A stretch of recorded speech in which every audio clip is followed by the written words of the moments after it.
I think when Chris and I hear the word influencer, it has like some negative connotation for some reason. I don't know why. Yeah. But like, it is sort of what you do. You are out there and you're shooting guns. Like, you're not, you know, you're known for just, that's what you do on YouTube. Would you consider yourself an influencer? So I like to look at it this way. Yes, ultimately, because I'm influencing people to ultimately go out there and exercise their Second Amendment rights and get involved with it and hopefully protect and preserve the Constitution and the Second Amendment. So if I'm considered an influencer in that manner and not somebody just taking selfies and putting them up on Instagram, then I'm totally proud to be called an influencer in that manner. That's cool. See, he had that fucking thing rehearsed, dude. Did you see that? I know he wrote that shit down right there. Dude. Are you sure you didn't get with Ian before we started the show and ask him what questions he was going to ask you, dude? Battle Line podcast, and you guys are seeing me right now because, you know, it's panning to me as I'm speaking. I unfortunately am still waiting for Wi-Fi at my apartment in my Long Island apartment. Chris, on the other hand, you're a whole new setup and it looks incredible, man. Yeah. You guys did a great job. Oh, I did. It was Rosetta down here and Greg Fess at Wardcraft.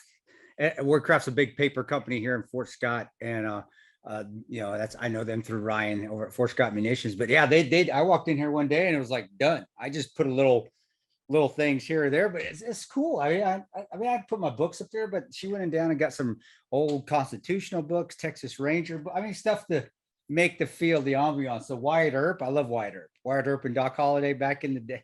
So I cool stuff. And of course you can't forget the flag, the custom flag done by James Stockey from Your American Flag Store. Yeah, got that. And the plank from that's my old Ranger plank from that's awesome. Back in the day. Actually, Chuck, that was provided to me, and it's got the second back Ranger coin in there, but that was actually given to me by Matt Best, to be honest. Oh wow. But back when we were friends, I guess you could say my buddy and another Ranger buddy of mine and Evan over there at Black Rifle Coffee. Can we say their names there? But yeah, there was during a ceremony we had, or it was a fun function, not a ceremony, but a fun function we had a long time ago in Montana. And this was before, right when the movie came out. This was before BRC got bigger, I should say.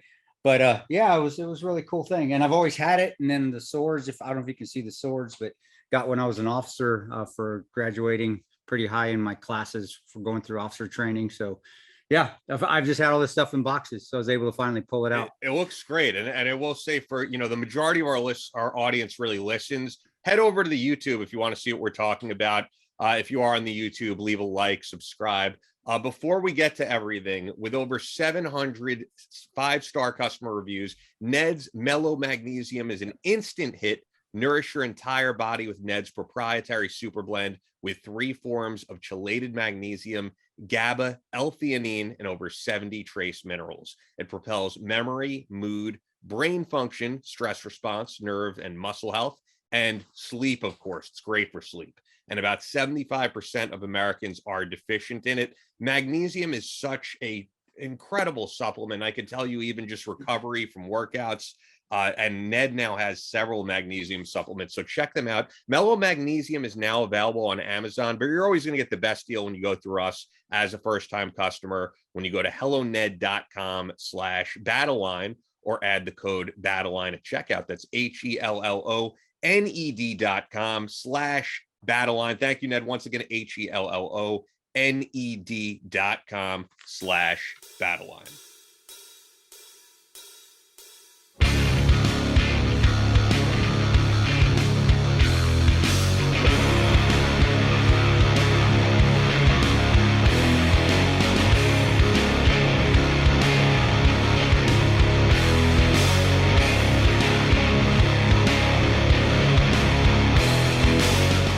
From Kansas City to New York City, from planet Earth to extraterrestrial life in space, a podcast with no equal, engaged in unconventional warfare through your speakers and headphones. This is a show about embracing the suck, conquering your demons, and finding God in the face of adversity. Chris Tonto Peranto. Switch is on. Motherfucker, I'm gonna shoot you in the face. Ian Scotto. You know, Ian and I have been dating for a long time.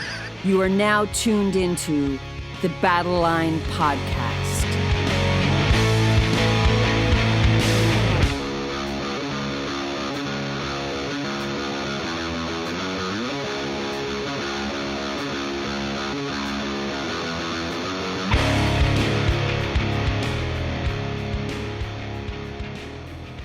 The switch is on. Battle Line Podcast. Yes, as I alluded to earlier, I'm still at my parents' place, even though I'm living at my own apartment on Long Island, and I'm so happy to be back here on Long Island. I will never live in Connecticut again, but I'm just waiting for the Wi-Fi to get set up. It's taken forever. As soon as it does, I'll have a cool backdrop too. Not quite as cool as your studio though. They did awesome once again. Yeah, they did a great job. It'll be something, and eventually, we'll have do some in studio stuff. We got That'd be some great. cool, and cool gold microphones that we'll use eventually. But yeah, we'll get this thing set up. In the meantime, the only thing I'm missing, I'm still learning. My coffee. It's like, oh shit, I don't have a place to. I don't have no coffee maker, so that is a must. I got to get a coffee maker in here, and I left my coffee mug sitting at the house when I left the house. So. Right where now, are you at? Are you at the Fort Scott Munitions store? Where is it? No, you've been to the store. We did one stuff there, but Wordcraft is a big corporation. It's a big company, big what's the word I'm looking for? Warehouse, and they make paper products, huge paper products, and even making the little wristbands for across the country for hospitals, little plastic wristbands and things. So I'm in there. I'm actually in the top. The company's massive. So I've got a little room that used to be a storage room, I think is what it was, up where all the IT people are. And it is true, that stereotype where they put all the IT people in little corners. It's so true. But yeah, I'm up there, and they built the studio. We had a free room up here, and Ryan Kraft, tremendous person there at Fort Scott Munitions. You've met Ryan. He offered, he's like, hey, we got this free room. You want to make it into a studio? I was like, well, yeah, let's see it. I mean, let's quit doing it out of my house. So yeah, it's downtown, but it's not that far from the house. But you've been to Fort Scott. It's 5 minutes to anywhere. Fort Scott. Yeah, so. I love the way it looks, and it's really stepping up the YouTube game. As you can see, I'm just here on my laptop, because I moved all my stuff to the new apartment. But hopefully by next show, things will be the way that they should look on my end.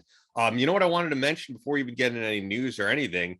This is the week of Memorial Day. This will be going up. Yeah. It'll be going up a Tuesday before Memorial Day. So for those of you who have lost friends and family in combat or after combat, of course, paying our respects and dues to those guys, including, yourself, guys that you lost. But I know it's that whole thing of not enjoying Memorial Day, but truthfully, I will be enjoying Memorial Day weekend because the air show every year here at Jones Beach, that has become an annual tradition for me. And I got to say, if you're in the area and you could drive to Jones Beach for the Memorial Day air show and see the Air Force Thunderbirds this year, definitely do yourself a favor and go out, because it is an incredible event. So I'm psyched for that. And your ones you lost, guys, our friends or teammates that we've lost, they'd want you to go out and enjoy yourself. So yeah, this is not a day for poo-pooing and feeling sorry for ourselves or getting down, because our buddies wouldn't want us to do that. They wouldn't expect us to want them to do that if the shoe was on the other foot. So go out and enjoy yourself. Remember them, remember the good times, remember the sacrifices they made, which is that's why we're here. We should be thankful for that and enjoy yourself. Yeah, there's a ton of air shows around the country on Memorial Day. So I'm sure if you just look close, you could probably find one in your area. If not, put some steaks on the grill, barbecue, and I just have a good day. Be thankful that we're here, but also remember the sacrifices, but also know that our buddies that sacrifice would want us to be happy. And so be happy. Yeah. Don't look at it as a down day. Yeah, I couldn't say it better. Getting into some news stories here before we get to Clint Morgan, which I'm very excited for. The first of which, so I was actually just hanging out around here, and I looked at my cell phone probably last week, and it was Richard Ostoff, who we had on the show. You weren't on there for that episode, but the Navy veteran, I know you remember the story, who basically got screwed out of money for his dogs, for his service dogs charity by a guy who was going by the name of Anthony DeVolder at the time, according to him, who we now know is Congressman George Santos. So he was actually excited to text me that George Santos has been charged by the Justice Department in a federal probe. And if you want to listen back to that episode, it's 175. This is not over what he did to Richard Ostoff. This is over campaign funds basically being used on personal expenses. But if you look at the laundry list of stuff this guy has done, it's hard to even keep track of the lies, of the just horrible behavior in terms of what he did in terms of campaign funds. And basically what Richard Ostoff said to me when he texted, he goes, I really hope to testify against this guy. And I think because of the amount of stuff that's out there, people forget the magnitude to which some of these offenses are. This isn't just, the stuff that you've seen that he dressed as a woman and all this crazy stuff and changed his identity. He also screwed people out of a lot of money. And I think it's just over politics, the fact that he's even still in office. And for those who don't know, he's my congressman. I personally voted for him. I know plenty of people voted for him, and a lot of people want to see him out of office. And the only reason he's not out of office is over politics, I would say. And I hope the truth comes out, and I hope we get this guy out of there. Well, it sounds like it is. And, and for those that, I don't think you mentioned it, for those that didn't listen to the Richard Ashtoff episode, he's a Marine, former Marine, right? Navy. No, I'm sorry, Navy. And yeah, screwing veterans over for money. That's probably one of the lowest things. That's like that's worse than taking kids' lemonade stands money when you walk by and you swap their cup. That's just horse shit. Pulling on heartstrings and working on people's empathy to take money from veterans. But it's it. But that's politics.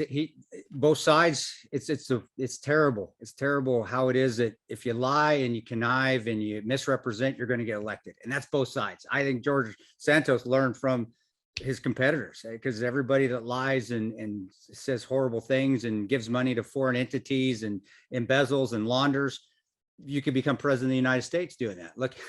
Yeah, I don't think anyone did anything to the magnitude of Santos, though, in terms of having like a different name, a different identity, and basically being a lifelong criminal. His entire background is fake in terms I don't of know. I think there's plenty of what politicians. job he had. I think there's plenty of politicians that are lifelong criminals out there, brother.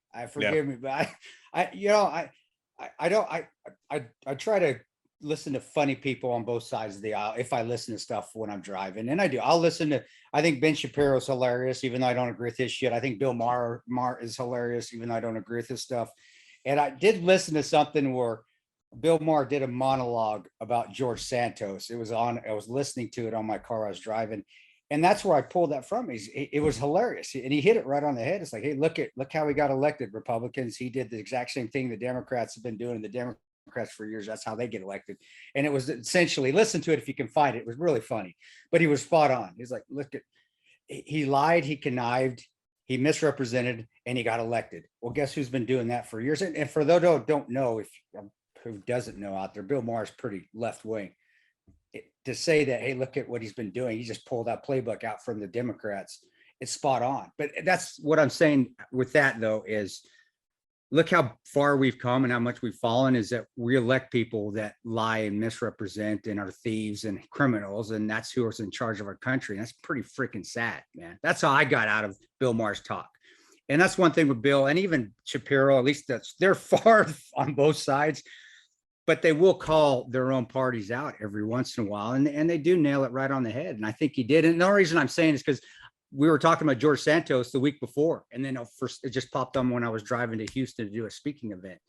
And for him to say, I was like, well, you know what, he's right. Holy crap. What kind of a country are we in that we're just electing people with no ethical values and no morality? But looking back, I think we've been doing that for quite a few years now, brother. So but the problem is, I don't blame, I could tell you as someone, once again, who admittedly voted for him, I don't blame anyone who voted for him because he completely misrepresented his background.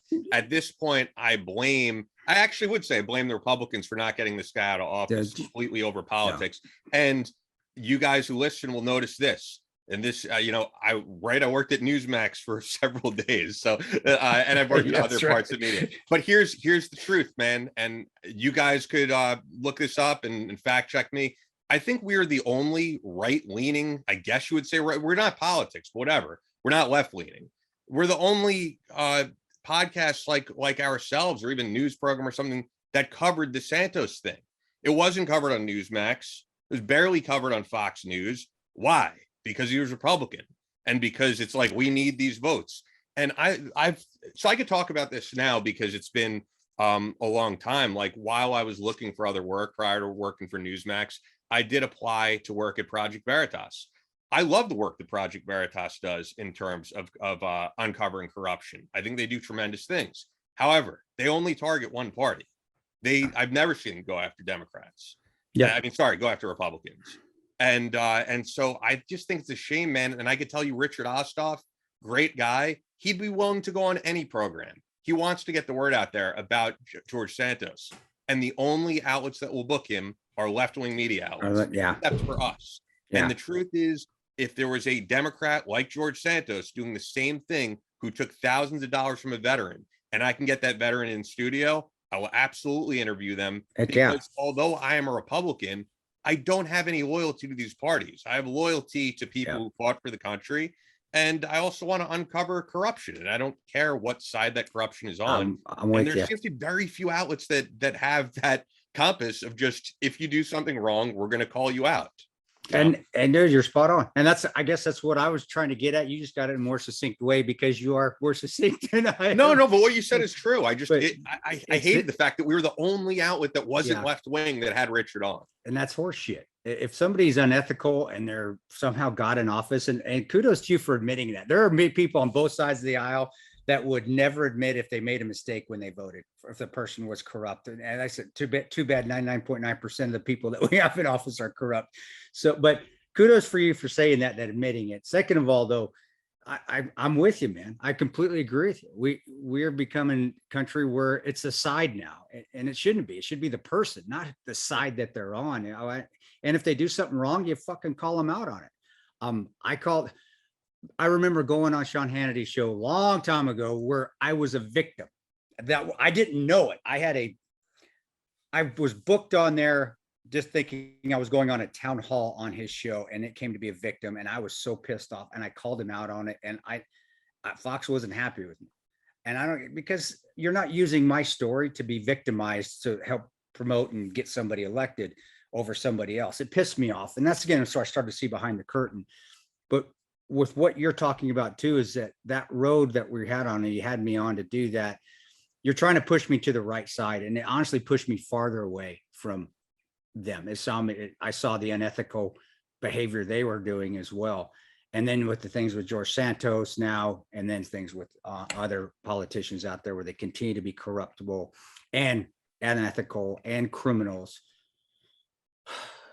Everybody's got to take a pause and just stop following blindly these political parties and start just seeing the people for what they are. And if there's a Democrat that is unethical, then you don't vote for him. Same with the Republican. Doesn't care which party the side you're on. But if you find one that, if you're on the Republican Party or Democratic Party, and you find somebody on the other side that actually does have some ethics, has a clean background, which is few and far between nowadays, vote for him. That's what we need in this country. We need ethical people, not a political party to be in charge. Because what we've seen, and you've seen it, I've seen, everybody out there seen it, is that political parties, their money-making unethical schemes and putting one in power or the other one in power is not good for this country. We've been decimating this country by doing that. But maybe I'm going to fall on deaf ears, maybe both. Yeah, it's Freudian slip there, deaf ears. But I honestly see it that way. And if Donald Trump had left us behind in Benghazi, and I said that on a Fox News show, and they hated it, they pissed him off. I said, if it was he left us, I would be calling him out right now. I have no allegiance to either party. This is what happened to us. And that's what I said that actually after the Sean Hannity victimization thing. I was like, don't ever put me on a show again where you call me a victim to pump somebody up, because that's not what I'm here for. If you want Oz or Tig to do that, fine. And I'm not saying they would, because they probably wouldn't either. But I was like, that is just terrible, just being a terrible person. And we're getting away from George Santos. Let's go back to that. I hope you guys get him out of there. I really do, because he's a turd. He's terrible. And it would show a great example for a political party to actually stand up and get one of their own out there because of being unethical, immoral, and just being a criminal. That's terrible. I don't know. What are they going to get him out of there? I guess you tell me. I mean, I think it's up to the Republicans, and the problem is if they get him out of here, out of the seat, it's going to be a Democrat who replaces him. So they don't want to do that. That's what it boils down to. What's the Democrat?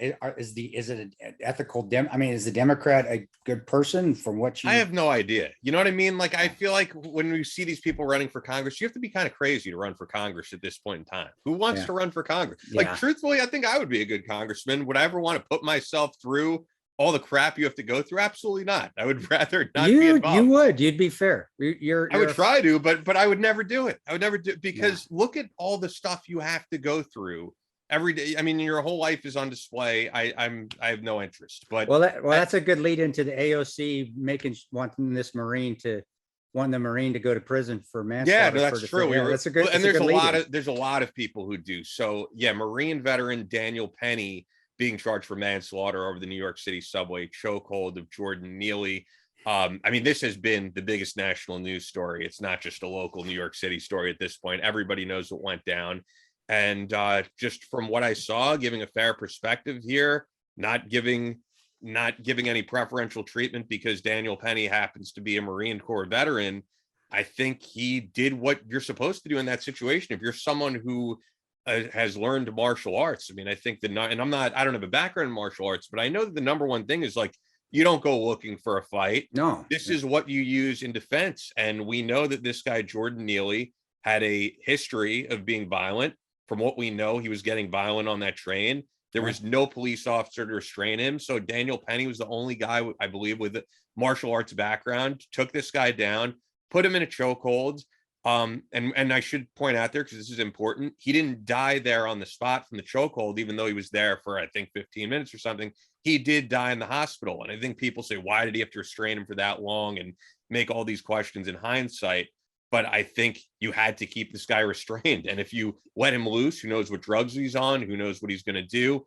I think Daniel Penny was 100% in the right. And I absolutely hope he doesn't serve a sentence over this, because it's ridiculous. And I hate that, again, make it for race. It's a race thing. Race is, it's not. You Not at all. You assholes. It's not anything about race at all. It's you've seen, right? I mean, there was another black. There was another there exact. That's holding down this guy. Yeah, but Daniel Penny was the one who had the martial arts or self-defense background to put him in the chokehold. The other guy was just trying to restrain his arms. Did. Yeah, no, it was honestly, I was a group effort of not killing the guy, restraining a person that was extremely dangerous. I think, and this is one where I heard it driving back from Houston when you mentioned. I was listening to it. I turned on the radio. I heard it, and 40 some counts of something where he's been arrested, or 40 some counts of some criminal activity, or he's been arrested 40 some times. And forgive me, guys. I know I'm getting the number wrong, but basically he's been in police custody or been charged with something 40 times. That's a lot of criminal activity. And he has assaulted people on the train before, from what the news was saying, or the radio show I was listening to. Guys, I can't even remember which one it was. It was some FM radio show. But you have to be proactive in those situations. The Marine was proactive. Everybody wants to be reactive. Did you want to wait till he actually punched somebody in the face? Did you want to wait till he had a knife? Maybe he didn't, but did you know that? Wait till he stabbed somebody. And now you've got a situation where anybody who does try to restrain him is probably going to get stabbed as well. And maybe he's going to win the fight, but who wants to get cut? And that's something that we train and you learn in the Marine Corps, SEALs, Rangers. You're proactive. You take the initiative. You eliminate whatever threat, and eliminate, not kill. You subdue, you apprehend, you restrain. You know, if you have to eliminate, it's because that threat is trying to kill you. That force on force escalation. We all learn that, guys. It's an escalation issue. And he escalated perfectly. He put him in a rear naked choke. The rear naked choke is not to kill. It's not. It's there to restrain. We see it on the UFC all the time. And but I think people will say the amount of time, but the problem was they did call for help, and it took 15 minutes for a police officer to get there. Well, guess what? New York hired more police officers. You freaking. But you also, I don't think you could have a police officer on every subway car of every train. I mean, that would be an absolute police state. Yeah, and but what do you? My argument there, and I'm being facetious when I say hire police officers, but my argument there, or what I'm trying to get at there, is he did what he could do in that situation with the rest of the group, based off the number of police officers that are available, based off where they're at in the train, and based off this guy could get up. And if you've ever been in a fight and knock somebody down, or you've almost won the fight and you let them go, those people turn into like a dog trapped in a corner, and they even get more vicious because they don't want to lose. Yeah. So for those that are calling for his head, you've never been in a fight. You've never been accosted. You've never been attacked by somebody that actually wants to kill you or hurt you extremely bad. And in my opinion, you have no opinion in this argument. You have no argument. And if you're saying it's race, you definitely have no argument. I didn't see anything that was over the top. I think the Marine did, and he's a 24-year-old Marine. He was I don't know if he was highly decorated or not. The right always put highly decorated. I always do that to make it, like we just talked about, to make it so outlandish. But he was a Marine and he did know how to apprehend. That's what he was taught. And he didn't go above and beyond. Didn't did I miss anything? He didn't strike him, didn't hit him, nothing. And like you said, the additional help from the rest of the pastors verified to me that this guy actually was a threat to all of them, and they all were scared for their lives. If he does get charged and goes to prison, it's just going to be an unsafer world, because people like myself, I'm not thinking that when I go out in town, if I see something now, like, do I really want to get involved with this? No, fuck it. Fine. If that's not what you guys want, then fine. I'm leaving it alone. I'll defend myself and my family, but for the rest of y'all, fine. I'm not going to do a damn thing for you. That's my initial feeling if he goes to prison, because it's like, why do I want to put myself out there for you? And if I'm going to be taken away from my family and go to prison, and that's the complete opposite way of I've felt in my life going to what I did up to this point. I've never felt that way. It's like, if I'm going to help somebody, if they need help, but now it's like, well, no, fine. Not helping you. If you guys are going to throw me in prison, then I'll protect my own, but circle's going to get tighter and I ain't going to do a damn thing for you. And it's sad that I'm even thinking that, because I've never thought that way before. And up until I saw that video and then you text me what happened to him and you saw my response. I just said, let's talk about it. Yeah. Yeah. Well, no, it was good, because I didn't know that was going on until you texted, and then it was I listened to it on the radio. And which, by the way, is you being in your own bubble, because it was the biggest national news. I did, and that's what they didn't know. You're right. Well, that's a great way to live, man. And my son has state track qualification. I'm in my family bubble. I got to watch my boy run track. He's faster than shit. He qualified for the state finals there, state track meet in Kansas. Nice. So that's it. That's my bubble. But you're right, and I love living in that bubble. But this is important. And what I text you when you sent it to me, I said, what the fuck is this? Because we need people, and not vigilantes, but we need people like that Marine, like buddies that I have that have served, like former police officers out there, like good Samaritans out there that are protecting us. There is a sheepdog mentality out there, and we need that, or crime will run rampant. And if you take that ability to protect, not be a vigilante, he wasn't out there looking for a fight, but protect, and you take that away from the normal populace, the world just becomes more dangerous. And that's what you're doing, that Congressman. And I just despise that Congresswoman out there with the AOC. Stop calling it race. As soon as you called it race, you lost your ability to talk. Step away, let the big people talk. You don't need to be part of this at all. All you people that are claiming it's a race hate crime. Yeah, no. The mayor even alluded to some racial stuff, which, I thought was wrong. The last things I'll say about it, though, that did piss me off in terms of how it was covered. There were people on the left, like I saw on The View, that just talked about the fact that Jordan Neely was a street performer and a Michael Jackson impersonator, and they made it sound like he was just on the subway doing his Michael Jackson impersonation. He was very good at it. I mean, very talented guy, but like, there are people out there who are very talented, very skilled, but have severe mental health issues. And once you start getting violent with civilians, I'm going to throw all that out the window. But yeah, there was even a woman on The View who said, I would have given him money if I was on the subway. He wasn't out there doing his performances. He was getting violent with random passerbys on the subway. But I'll also want to say to people, because I actually got hit up by a listener, battlelinepodcast@gmail.com a while back. And they said, hey, Ian, I'm visiting New York City for the first time. Don't know if you'll have time to meet up, but like, what stuff should I do? And the number one thing I tell people when they're going to visit New York City is take the subway everywhere. Like, that's part of the great thing about going to the city. Take the subway to Queens, take the subway to the Bronx, go to Harlem and have dinosaur barbecue. And I hate the fact that stuff like this scares people out of going to the subway and makes them live in fear. I mean, don't look like a target, don't look like a tourist and that type of thing. But yeah, I mean, my dad and I were talking about it. I mean, I've gone on the subway pretty much my whole life. My dad has too. I've never been attacked. I'm not going to say it never happens. Of course, things like this happen. But when people watch the news, they think like you're taking your life in your hands every time you ride the subway. And I don't want it out there. Yes, I do think it sucks the fact that everybody's disarmed. New York City laws, it'd be a whole nother discussion. But Yeah, if you go to New York City, don't just stay in Midtown Manhattan, go to Applebee's, because like, why the hell are you even visiting New York City at that point? Yeah. Like, take the subway to a Yankee game, take the Yeah. subway to different places and see what it's all about. And I never feel that way. And like I said, it happens. Dave Park, who's been on the show, he was attacked yeah. on the subway, right? It happens, but it's still a rare occurrence. And it's the same thing as saying, like, I'm never gonna get in a car, I'm never gonna go on an airplane. You're always gonna take a risk unless you want to stay in your house all day long.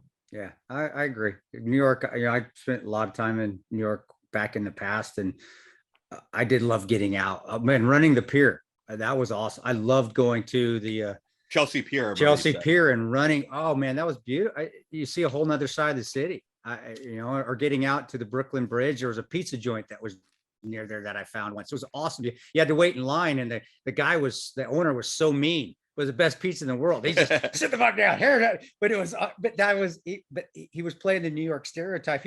He wasn't really mean, but he acted that way, and you could tell it was kind of a show. But he really was an old hardened Italian. Yeah. Best pizza I ever had. It was nice. Freaking awesome under the Brooklyn Bridge, and we went and got ice cream and it is. And I've rode the subway a few times and then ride the Acela. I get on the Acela and ride all the way to DC. That's cool. Come all the way back. I mean, go to Penn to Union to Penn Station. I hope it doesn't scare people away either, because it is a hell of an experience. But you're right, dude. It's sad because it does happen. I just hope it doesn't happen more. But if this guy goes to prison for protecting others, it's going to. Yeah. It will. Yeah, I don't want to see that happen. Well, we do want to get to Clint Morgan. I've been very excited to have Clint on for a while, since meeting him over a year ago. So before we do, you guys see all the Fort Scott munition stuff in the background. See it? Can you see it? Can they see it? Is the camera going to me? Right here, right here, right here. And then that was where you met him at, right there. That was where we met Clint Morgan. Right there, so right there. yeah, excited to have him on. Fort Scott Munitions is a manufacturer of multi-federal patented solid copper and brass CNC spun ammunition that's designed to tumble upon impact in soft tissue, leaving devastating wound channels for faster bleed out and quicker incapacitation. This ammunition was originally developed to innovate and improve on the standard of military grade ammunition design. It was found that not only did the TUI ammunition outperform competitors in the self-defense industry, but it quickly became apparent that it would be a top contender for hunters alike. With the ammunition being CNC spun, the tolerances are some of the tightest on the market, ensuring that you receive the same results with each pull of the trigger. Fort Scott Munitions is available throughout privately owned businesses in all 50 states. You could also just go to fsm.com and you'll be able to order for 15% off when you use our exclusive promo code BattleLine. 15% off with the promo code BattleLine at fsm.com, only available to listeners of the BattleLine podcast. Fort Scott Munitions is a proud supporter of Chris Peranto, BattleLine Tactical, and the BattleLine podcast. And I'll point out real quick, Harold is doing such an awesome job with like putting these videos together during the ads. He's killing it. I love the way our video production is going. But yeah, with that, let's get over to Clint Morgan. So joining us for the first time on BattleLine podcast is actually a guy, personally, I can say I've wanted to have on for over a year now. And it's just every week something happens, but you've been on the list, I swear to you. And that's why we have like other potential guests. We're like, am I ever going to be on this podcast? Like, yes, it's just sometimes takes a while. So Staff Sergeant in the Marine Reserves for over a decade, firearms enthusiast, Clint Morgan, YouTuber with classic firearms. And you know what the first question I want to ask you is, before we even get into your background, before we get into firearms, I just always think of this, and I think Chris does as well. Like we asked this when we had Jade Struck on. So I think when Chris and I hear the word influencer, it has like some negative connotation for some reason. I don't know why. Yeah. But like, it is sort of what you do. You are out there and you're shooting guns. Like you're not, you know, you're known for just, that's what you do on YouTube. Would you consider yourself an influencer?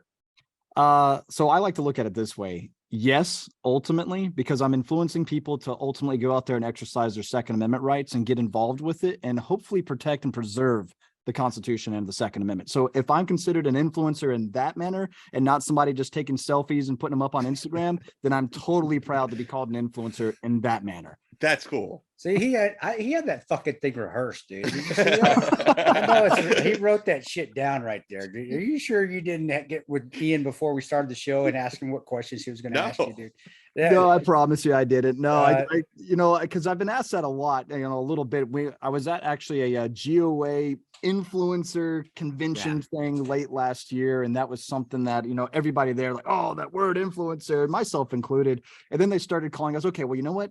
In this industry and what you're doing on social media, you're impacting people. So how about being called impactors? Impactors would be cool. I remember I brought you, I don't know if were you there at the day one? Because I hate the word influencer. Right? It pisses. Because I mean, if you're you're no better than influencing people to buy fucking stuff at Whole Foods or buy go get an Apple phone. I mean, it's just like you're trying to sell shit. Right. And I think we don't want to be seen like that, because that's not the Second Amendment how it should be. I don't want to influence you. What I called you guys was mentors. It was like, you guys are mentors. Yeah, that's what it was. Yeah. You want to mentor other people into the proper use of firearms, but also the proper way to live your life, a proper way to handle yourself around other people, the proper way to have integrity and ethics. And we just talked about George Santos, which he is not a mentor at all. But and being a positive environment, because most of the people out there see us as negative. They do. They want to put, oh, you like guns? Oh, you must want to just shoot everybody out there. You hate people. Right. Yeah. And that's where I think it is important, especially if you are out there doing that. You're not doing the selfie thing. And I like you and who's the we taught her to shoot a little bit. Katie. Katie. Yeah. You guys know how to laugh. And that's why I even said you were laughing out. I said, that's what we want. Laughing, having a good time, enjoying yourself, shooting. And not the selfie, look at me, how cool I am, or look how big my ass is. It's, right. And I got a nice ass, dude. I do. But I remember saying that to you out there, and Katie. And then it was one of the it was the other Marine. He was shooting really well. Oh yeah, you're talking about John Keys. Keys. You guys are out there laughing, having a good time, and I was like, yeah, I remember that's what we want, because that's how I used to be. I'm jaded and old as fuck now, dude. I'm old and I'm angry. I'm a grouchy, you get off my lawn kind of guy, which I knew I was going to be, and you will be too when you're 52. But I was like, man, you guys remind me of myself when I was 30, because just out there shooting and just laughing, but then getting serious, but then not taking it too serious because there's no reason to, but you're still safe and just out there enjoying it. And I was that always like that? Because the Marines, some Marines are like Rangers as far as jackassery. We just goof to get through the pain, get through did you learn that in the Marine Corps? Is that something, were you a hard ass, I got to be tough as nails Marine, or were you one of those where like, you know what, let's fucking parody this shit and let's just make it fun, even though it's miserable, embrace the suck, let's make it fun and laugh. Is that what kind of Marine were you? Oh man, well, I'm still in the reserves now, and I actually just left my unit down in Greenville, South Carolina, but we'll talk more about that later. But no, I've actually always been kind of a lighthearted guy. I really am proud to say that before I left CLB 451 Detachment 1 down in Greenville, South Carolina, that I really got along great with my guys there. I was the second platoon sergeant, had about 30 some odd guys beneath me, and I had great respect, great camaraderie with, my subordinates and those guys. And that's because, I would stand up and fight for them against my leadership sometimes, which, maybe I'd be a little bit higher rank now if, after 12 years in the Marine Corps, but it's fine, dude. I love what I'm doing, and I love my guys. And I've always kind of taken it like, hey, I have been known to give a good ass chewing when it's justified. But I can only think about 2 times in my career where I've really just come down knife hand yelling, the ABBA, always be belittling and berating and all that stuff. And it's like only a couple times in my Marine Corps career have I ever gotten to that point. But most of the time it's, hey, these guys are younger. We all went through the same training. We went through the same hell. We're all here together now. We're in this fight together. And, it's always just fun to get out on the range and shoot. And like what you saw at, the Battle Line Tactical Fort Scott Munitions 2-day course, which was incredible. We need to do that again, by the way. Oh, they'll do that every year. That's their money. That's Ryan Kraft's money, dude. He puts that shit together. I just happened to be there. It's been over a year though. It's been over a year. Yeah. We'll have another one. I'm sure you'll be there, man. He loves you. Ryan and Fort Scott Munitions loves you, guys. Clint loves you, and help me out. GOA, I always say it wrong. Gun Owners of America. Yeah. Absolutely. Yeah. It was just recently. My name was on another letter that they sent to Congress. They're doing. I wish we didn't have to protect it, but we do need those. And we're getting to political. It's not political, guys. We're fighting for the Second Amendment of the Constitution. It's so most of us love God and we love guns, and so you put us in a category. But we ain't political. We're just fighting for that amendment, because I think if you lose that amendment, and help me if I'm wrong here, we lose that amendment, the whole Constitution's gone. I do think it's one of the most important amendments, that and the First Amendment, of course, free speech. But I with that and putting your name going, and I want to get into the Greenfield thing because I want to know what happened with your unit, because who doesn't like good fucking gossip, especially within the military? But have you found and with the Gun Owners of America, and have you found it more difficult now to fight for? And are you running into more roadblocks? We can see it on the news, but how do you think the Constitution is going as far as the Second Amendment goes? I still think we're good. I think the media a lot of time overplays it to strike fear on both sides, overplays it because gun owners are terrible. We're awful people. We want to kill everybody. And then the other side is, we're going to lose it all. And it's going to be a police state and we're going to have communism. What do you see? Because you are in the middle of it. I don't fight. I don't even want no part of that. Just use me as a face if you need to, but you're in the middle of that with GOA. So what are you seeing, man? Yeah. So, I partner with Gun Owners of America as often as I possibly can. And I love those guys over there. And Jared Yanis, who's, Guns and Gadgets, Hank Strange is in that, Paul Gasco. I mean, dude, we all stay in such, John Crum. I mean, there's so many guys, but we all stay so well communicated with the leadership at Gun Owners of America because we want to be able to use our voices that we have in the industry and everything and on social media to help promote them, because every little thing that GOA does is essentially pissing off Congress, which I'm totally cool with, especially when it comes down to the defense of the Second Amendment, because I do agree that that our founding fathers and the writers of the Constitution, the Bill of Rights, put that firearm ownership so high up on the list because they saw, after just getting done fighting a war for independence against a tyrannical force, essentially, they saw just how important firearm ownership to the citizen is. Right. And so you can go and voice your opinion. You can go out there, you can picket, you can peacefully come together, protest, do whatever you got to do. And you exercise that First Amendment. Absolutely. But the moment they start using violence against you, right, all of a sudden it's like, okay, it doesn't matter if it's force, it doesn't matter if it's a criminal, home invader, carjacker, rapist, murder, it doesn't matter what the hell it is. You have that right to preserve your life. Right. And I think our founding fathers saw that the individual right to firearm ownership was such an important thing. That's why it is so high up on the Bill of Rights. And without it, I do quickly see, and you can see this throughout the course of history. Yeah. Whenever you have a populace unarmed or disarmed by the government, you all of a sudden see not just a shooting here, shooting there, execution here, execution there. You see genocide. Yeah. Right. You see, I mean, we saw as recent as, Germany. We see it within, Africa all the time with these different tribes and other people that are getting disarmed. Then all of a sudden they're just completely wiped out. Look what happened. Look what's happening right now in South Africa. Right. And so there's all sorts of different things that take place within the course of history. Whenever you see a populace disarmed, now all of a sudden you see a populace executed. When you see criminal activity of gun ownership goes up, well, because it's illegal, but you see more people having guns because now it's become, you've made this an actual business, illegal gun trade, illegal selling of guns. Hey, you know what? You're not supposed to have guns in Africa, guys. Go tell those people in Somalia. Go tell them, hey, you know what? Go to Benghazi and tell, hey, you're not allowed to have guns. That's something that those of us that have been overseas in some of these places and fought and seen is that just because you tell people they can't have guns, actually it increases the amount of guns and it's in hands of criminals because they're using it as a criminal enterprise to sell. And then those criminals have to protect their enterprise. So they're using those illegal guns to protect themselves and to protect their enterprise. And they ain't going anywhere. They're not going to lose their money. And then it turns into civil war. And that's even in our history. Absolutely. I mean, look at it this way too. You know, there's a couple of points to be made. Anytime government involves themselves, usually they actually multiply the problem. Yeah.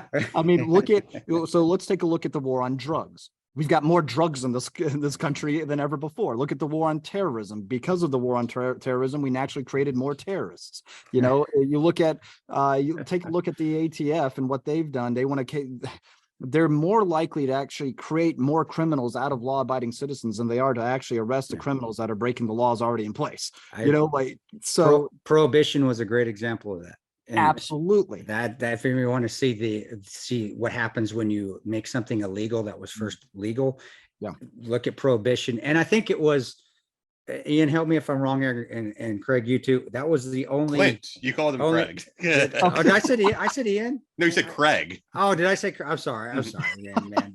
Morgan, fucking dumper. I like that dumper. Hey, Magdump Morgan at your service. I like Morgan better anyway. That's what I thought your name was. That whole course, I thought that was your first name anyway. Oh, that's funny. That's that Morgan. I like Morgan. Who the fuck is that? Yeah, it's that military sense. You know, there's some guys I actually consider myself close friends with, and I don't even know their first name. I know, me too. But you know, that was the only amendment that was rescinded because it was so awful and it created more problems. Was prohibition, right? I don't know what amendment that was. I'm not that smart on that sort of shit. But that's what could happen. And we've got to learn from history a little bit. But here we are. It's a political. We're getting into politics too much. Let's stay out of that. Let's get away from. Well, if I could move off. I'll be honest. What I wanted to talk about with Clint actually, and like the thing that stood out. It's not Craig. I thought it was Craig. That's what I was saying. It's Clint Morgan. I'm just fucking with you, dude. I'm fucking. The thing that it's okay if Chris wants to make fun of me, dude. I'm totally cool for it. All right, Morgan, shut the fuck up, Sergeant. Shut up. Hey, that's Staff Sergeant. I know you Army guys call all your Sergeant. All right, but you know. So getting back to what I was saying, though, the thing that I actually wanted to bring Clint on for, and the thing that stood out about you to me, right, is someone who's not as much of a shooter as you guys, and Jimmy Allen and anyone who's there will say the same thing. The way that you are with guns, I could tell you are someone who just loves this. Like this is your passion, and the stuff that you do when people go to your Instagram when they visit Magdump Morgan on Instagram. You're just like, holy shit, this guy does some like really out there stuff that no one else out there is doing. So what I was curious about is, for one, when did you get into firearms? And when did, like, you don't have to be humble about this because it's true. You obviously have a gift there. Like, when did you realize, wow, this is something I'm very skilled on, and like maybe I can make this part of my living? So let's see, to start off with the first part of the question, I got started with firearms. My dad actually introduced me to guns when I was really little, due to a family tragedy that actually took place with my oldest brother, who was just shy of his second birthday. He actually was a victim to gun negligence of a discharge. Yeah. And I talked at actually one of our podcasts that we had on with Brandon Herrera, the AK guy, awesome dude. I talked a little bit about that, and you know, my dad took his wife at the time and my father took very different stances when it comes to firearms. His wife at the time, after losing their oldest child to the negligent discharge of a firearm, not on my dad's part, but anyway, she took it as like no guns ever. She's done with them. She will never have one in her house again. And in that sense, you know, I get it, right? My dad took it on the opposite. He said, I'm going to teach firearm ownership and safety to every person that might ever be interested in it.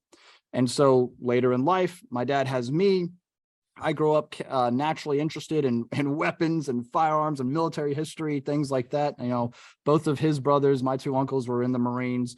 My grandfather on my mom's side was in the Air Force. My great uncle was a Marine during World War II and was at Guadalcanal. Oh, wow. And, you know, so I grew up with this natural interest with these people that are already surrounded in my life, that these masculine military guys that I was like, you know what, dude, I want to be like them when I grew up. Right.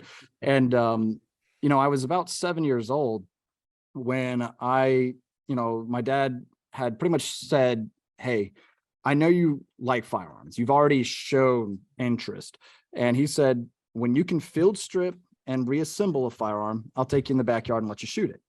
And said, okay, cool. So he was already teaching me the fundamentals and just, hey, you know, here's rule 1, 2, 3, 4, right? Keep your finger off, keep the safety on, point it in a safe direction, treat every gun as if it's loaded. And if you see one laying around, don't touch it. You come and get me. I remember watching the Eddie the Eagle program cartoon from the NRA when I was a little kid, you know, and I used to love Eddie the Eagle, right? And so, you know, I was real little, and the first gun I ever shot was a 30 carbine, my dad's 1944 Underwood M1 carbine. And I'll just never forget, that was the gun that I remember. Was like, he had 22s and stuff like that, which I thought were cool and everything, but I was like, no, I want to shoot a real gun. You know, a 22 to me was a toy almost, you know, like, I know that sounds and you're a little kid saying this. Yeah, you know, and I was like, I want to shoot a rifle, you know, because I was watching, you know, dude, think about it, like I was watching The Longest Day, to Hell and Back, the Audie Murphy story, and these guys weren't shooting 22s, they were shooting M1 Garands, right? and they were storming the beaches of Normandy, and I was like, dude, I want to shoot that gun. And so the M1 carbine was the first one that I actually learned how to kind of like take apart and stuff. Just a basic field strip. He didn't ask me to disassemble the bolt and all that stuff. Just, hey, basic field strip, put it back together. And I did it. And he said, cool, we're gonna go out in the backyard. You're gonna shoot a mag through it now. And he taught me real quick, a clip is what an M1 Garand shoots. A magazine is what this rifle shoots, the M1 carbine. All right. So, and I took it out back, you know, blew a mag through it. Next gun I learned on was a 1911 and his Remington 870 Wingmaster. And I'm proud to say that the first 3 guns I ever learned to shoot, a rifle, a pistol, and a shotgun, I still have in my collection. He left it to me when he passed. And, you know, so those are guns that I will never get rid of, but that's what ultimately got me into it. And I always grew up, and I think, Chris, you know, you being a military guy too and everything, you probably are naturally competitive. Yeah, and so, you know, anytime I would go out to the range with some buddies or a couple of friends would come over and we do some skeet shooting in the backyard, I would always throw out some sort of wager. Hey, let's see who can, you know, sprint down and back and unload into the target with all hits on target as fast as I can. Dude, I just want to shoot some, man. I ain't trying to run and stuff. I'm like, man, you're boring, right? Because anybody can pull the trigger, you know, come on, let's incorporate something. And I was 12, 13, moving up into 16, 17, doing that type of stuff. And then, you know, I got introduced into some long distance shooting. I guess you could call it long distance shooting with the Marines when I joined in 2011. I was about 20 years old then. And we were at the 500-yard line and we were shooting there. And I actually was, you know, I went in January, and in Paris Island, it gets cold. And my rear sight, we were still shooting iron sights. My rear sight actually was frozen a little bit, so I couldn't make any adjustments. So I was pretty much doing the Kentucky windage at 500 yards, which didn't work out too well for me. I actually almost was I unked almost, disqualified just about. But I made up for it on table 2, which is more the speed reload and stuff like that. So I graduated boot camp as a sharpshooter instead of an expert, but that's okay.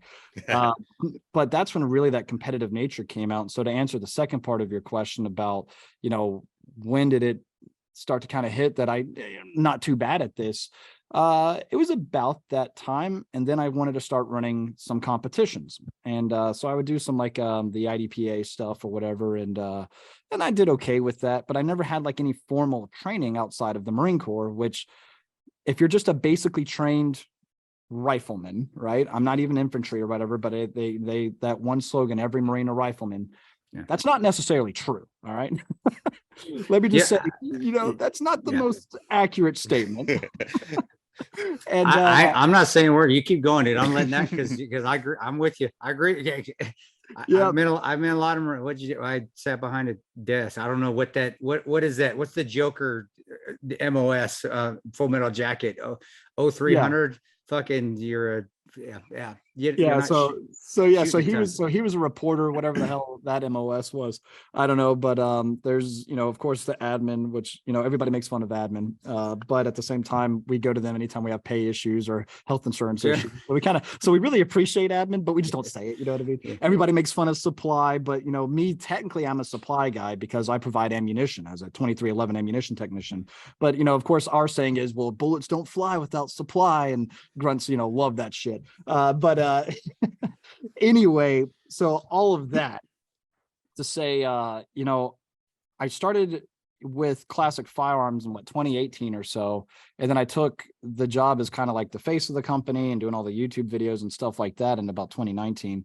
And then we started going to some of the courses, and one of the actual first courses that we went to was the Battleline Tactical Fort No Scott. shit. I didn't know that. No. Yeah, But you could, what, I'm just going to jump in and say, I mean, you could tell you have been very, very proficient and great at what you do before then. And there's nothing wrong with saying it. I'm thinking of that Bruce Lee quote where he's like, how does the quote go where he says, if I told you I was no good, you would know I was lying. And if I told you I was good, you'd say I'm full of myself. You're great at what you do. I mean, when people watch your videos, they could see that you are someone who's just very skilled with what you do. But being humble is a good trait to have, dude. Humility is a fleeting trait in today's society, especially because of social media. And because of I think that's where I have a problem with influencers, is because if you call yourself an influencer, you're not humble, but you got to be humble. Yeah. And most of the guys that are humble are the ones I don't want to fuck with. That's the one. That's still the true adage. Who's the ones you are worried about? Usually it's the quiet ones, or the ones that are have some humility. And you're an arrogant son of a bitch too, but you have that humility too. It's a good, I'm an arrogant motherfucker too sometimes, but I have my times where I got to be humble too at times, because there's always somebody out there that's going to be a little bit better than you.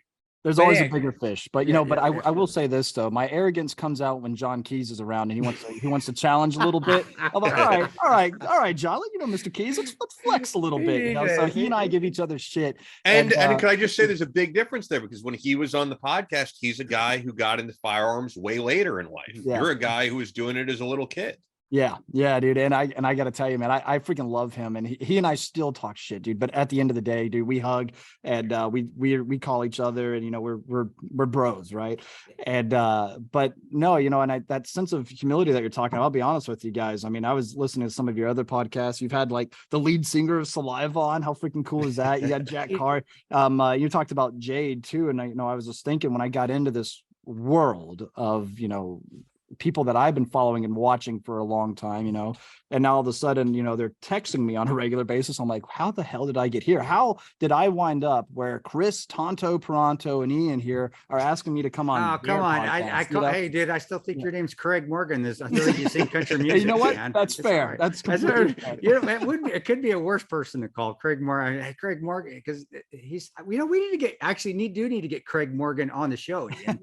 He's one of my favorite singers out there. I didn't even know. I got to be honest. You didn't know country. You know me, like I know rock, I know hip hop, I know a little bit of country. Okay. I don't really know Craig Morgan. All right, Craig Morgan is the man. That dude is the man. He's actually good dude. Anyway, Clint, I'm sorry, man. You're good. And thank you for that shout out. But you've met me before, dude. I am the most. Come on, I'm 5'8", 5'9", standing on my tippy toe. I'm a short little freaking Mexican that weighs about 165 pounds, man. I that's special.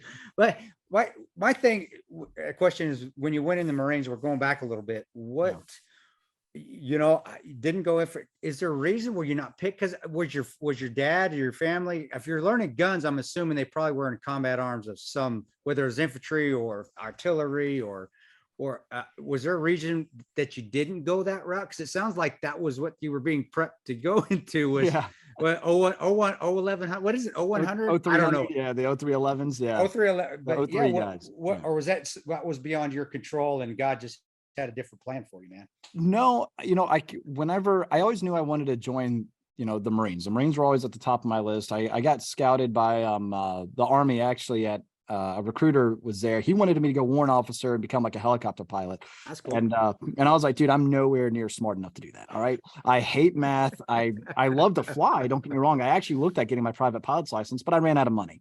And so I said, okay, that stuff gets expensive. So I decided to put my money, into other things like guns and some light work on cars and stuff like that, right? And so obviously not into schooling because I only did a couple of years of a community college. And then I kind of convinced my family, like, hey, you know what, I'm going to join the Marine Reserves because they'll pay for my college and stuff like that, right? So I'll just do that. And then, I won't join like an infantry MOS, like, that seems cool and everything, but I have yet to meet an infantry guy that like loves their life. So, let me just see what's local. Let me see what's around here. And so I went to the Marine Corps recruiter, and at that point in time, his name was Staff Sergeant Long. And this dude, he got me. All right. He told me that I was pretty much going to be explosive ordnance disposal. He pretty much said that, dude, you're going to travel the world. You're going to see the coolest shit. You're going to be the man. You're going to be drowning in, women and stuff. You're going to love it. I don't think he said women. No. Yeah, no, he didn't. And but he said, dude, you're gonna love it, man. He said, and you're already a gun guy too. And it's like, yeah, don't worry about the infantry. And I think that's just because I already met the quota for all the infantry, MOSs. So but I said, he tried to talk me into going to active, but I was like, nah, I think I want to stay reserves. And so he said, okay, all right, well, let's just see what we got around here. And then he says, he found this MOS and he said, yeah, Ammo Tech, you're pretty much EOD. And said, okay. He said, yeah, they're in Greenville, South Carolina. So we made the drive about 2 hours or so from Charlotte down to Greenville. And I went and talked with the leadership over there. And this is before I even signed any paperwork. And they talked to me a little bit, and they said, yeah, you'll, come here, don't get fat. I'll bounce you like a ball or whatever. And said, okay, that's cool. And ironically enough, it was a fat guy that was telling me that. Standard. Yep. And so I was like, okay, all right, whatever. And finally I said, you know what, screw it, dude. Let's just do it. And I've always been that kind of guy where I'm like, I just jump headfirst into something. It's like, dude, I got one life. I'm going to freaking live it. And I have gotten really comfortable with living outside of my comfort zone. And that's something that is something I won't humble myself either. That is something I'm proud of, because I know a lot of people that live the same miserable lives every single day. They're doing something that makes them really unhappy, but they never actually want to make the change to do something about it. And I did, I've done that a couple of times in my life, and I'm happy I did it. But anyway, and so, I want to say I went into a recruiting office in November. And they had guys on this, what's called the Pool E program, that, pretty much just young men and women, just boys and girls actually, waiting for their time to depart to Parris Island to go to boot camp. And I went into November. I went to one Pool E function. Some people have already been there a year. And then a spot opened up and they said, hey, do you want to go in January? And I was like, wow, I thought, I'd have like a year or something. And said, yeah, well, most of these guys do, but do you want to go in January? And I said, screw it. Yeah, I'll go. Why the hell not? And so January 3rd, still working the hangover off from New Year's. I'm on these damn yellow footprints getting yelled at by some really angry dudes in some funky looking hats. And next thing you know, I'm walking through the doors that I was told I'll never pass through again. And they're right. I haven't seen those doors ever again. And I'm getting yelled at, getting questioned, interrogated. What did I lie about on my enlistment papers and all sorts of stuff, and no sleep for 48 hours, and got that one phone call home, hi, dear mom, this is recruit Clint Morgan. I have made it to Parris Island safely. Goodbye, and that's all you can say. And I hear my mom like crying on the other side of the phone. Oh man. And, and I can't say I love you or anything like that, and other guys, you can hear them try to they're crying at the phone too, and the drill instructor yelling at them. And that's when I start kind of laugh. I'm like, this is kind of fun, dude, I mean, I'm already getting paid more than I've ever made to be getting yelled at. I'm cool with this, and but ultimately, no, I never really thought about joining infantry or being a rifleman or anything like that. I thought they did some cool stuff. And then I'll never forget, I knew I made the right choice when I was in Morocco in 2017. Yeah. And it was me and the ammo techs. What's cool about my MOS is we get to segregate ourselves from everybody else because of conflict of interest. The guys that are using the ammunition can't be sleeping next to the guys that are issuing the ammunition, or else, hey dude, I'll give you a couple more grenades if you let me come out to that range with you and put a couple of belts to the cookie cow. Okay. Yeah, so even though that still happens, we like to kind of segregate ourselves. And so we go out, we build our own showers. We're living the best life out there. We got shade, we got different canopies that we build on our own, or that we make what we call quote unquote drug deals. Like, hey, you know what? We'll make sure that you guys are at the first of the line whenever we're issuing out ammunition. So you get the range, you get to hit the range first, and then you guys get to go to sleep earlier. If you guys come out and I don't know, maybe build us Sure. a little smoke pit or something, Oh yeah, dude, definitely. We'll hook you up. So little things like that. But I'll never forget, me and a couple of guys were sitting, enjoying taking a fresh shower. There's no showers at the main camp. We built our own. We brought solar showers and stuff like that. We're hanging them up. We're doing laundry and everything. These guys are in weeks old clothes and everything else that are at the main base. And I'll never forget watching a whole platoon of infantry guys march across the desert. We can literally watch them going over the horizon. And I see one guy whose Kevlar helmet fell off of his pack, and he's kicking it because he doesn't have time to bend over and actually pick it up. And he's kicking it. And my gunny, he turns, he goes, and that right there should let you know that you boys have made the correct decision about the MOS that you chose. Kicking it, man. He's just kicking it across the desert. And I thought that was too damn funny. I was like, shooting machine guns is cool, but sitting here well bathed and in clean clothes sounds a lot cooler right now. This is true. What were you guys doing in Morocco? What was Training. going on? Training. That's, that's awesome. That's a great place to go train at, man. Yeah. So one thing my recruiter, like I said, he told me I get to travel the world, and I said, okay, all right, that sounds pretty sweet. And well, I got to go to Norway and Morocco, and that was, both of those would have actually been after my enlistment if I didn't re-enlist. That's pretty cool though, because That is, when you hear about traveling the world as someone in the service, I mean, a lot of the places you've traveled to, Chris, are places you would never want to visit just as a tourist and enjoy. Yeah, not like when I hear working, Morocco and Norway, like you get to travel and see the really nice parts of the world.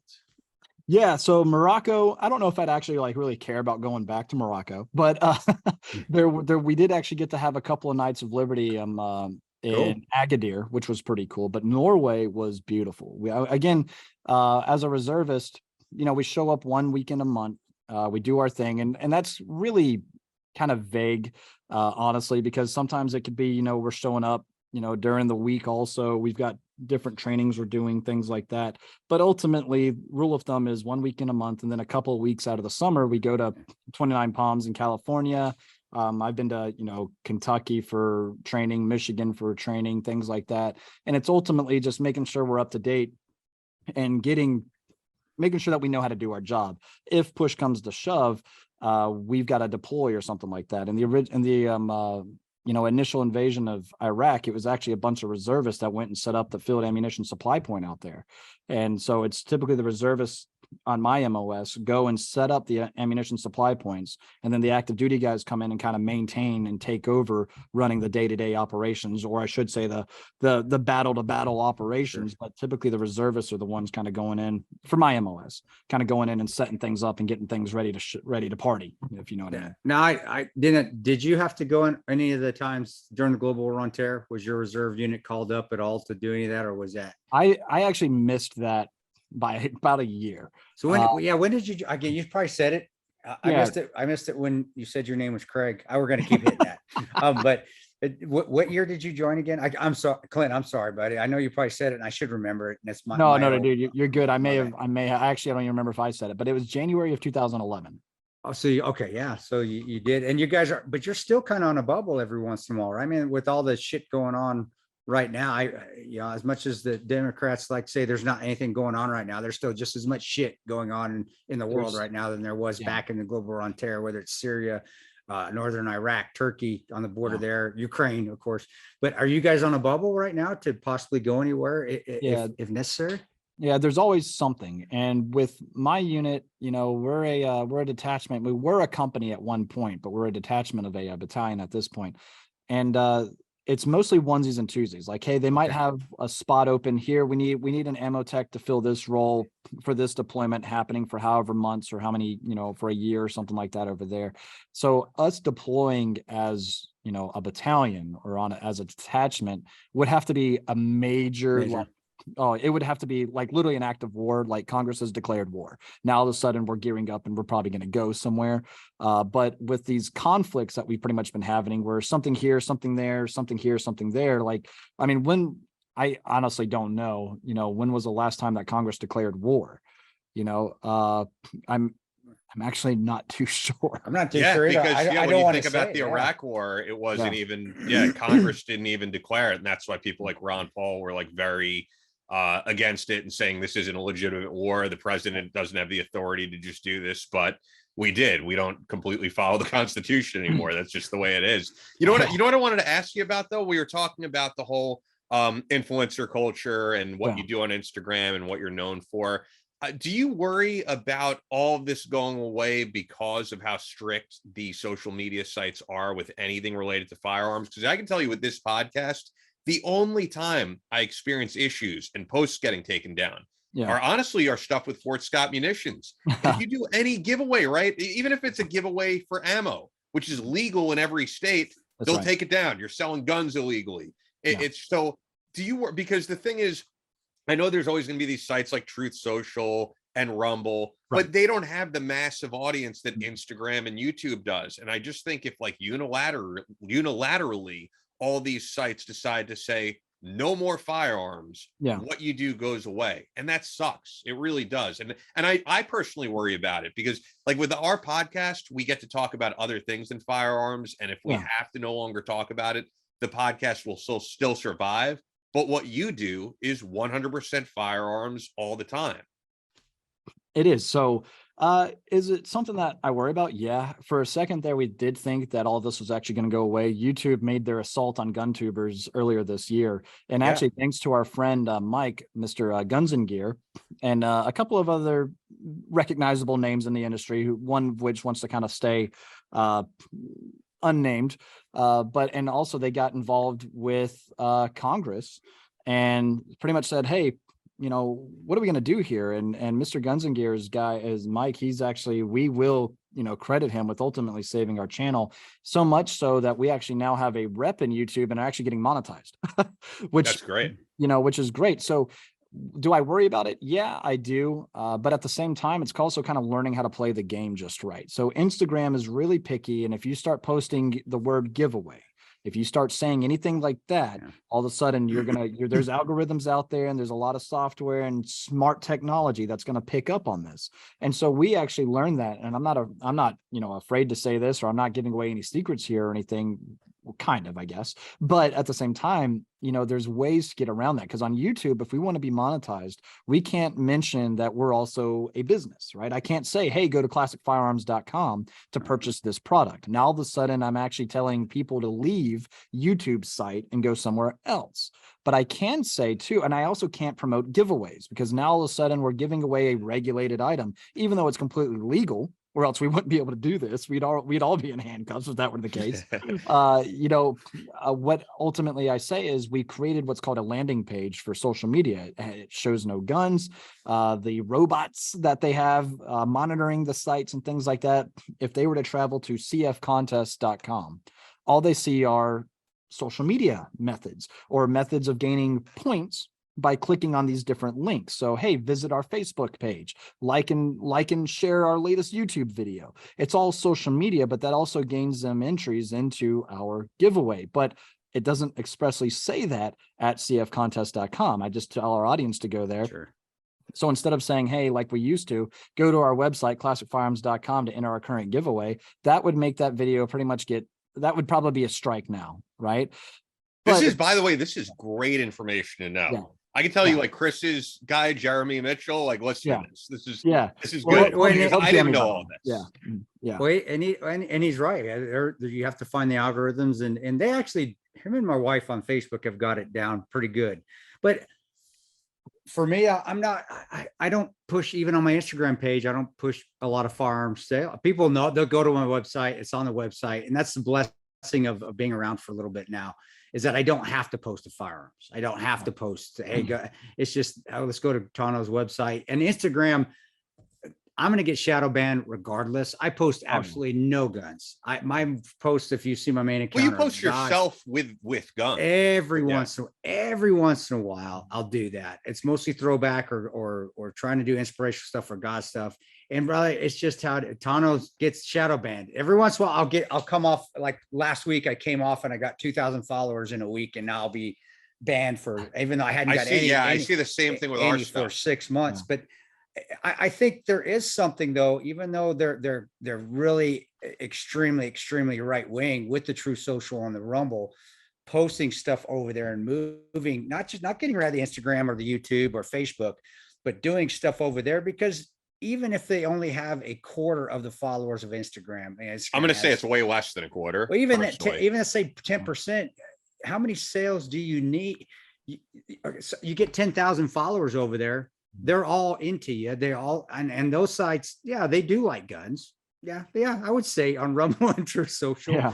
they do like farms. They want to learn. They do believe in the Constitution.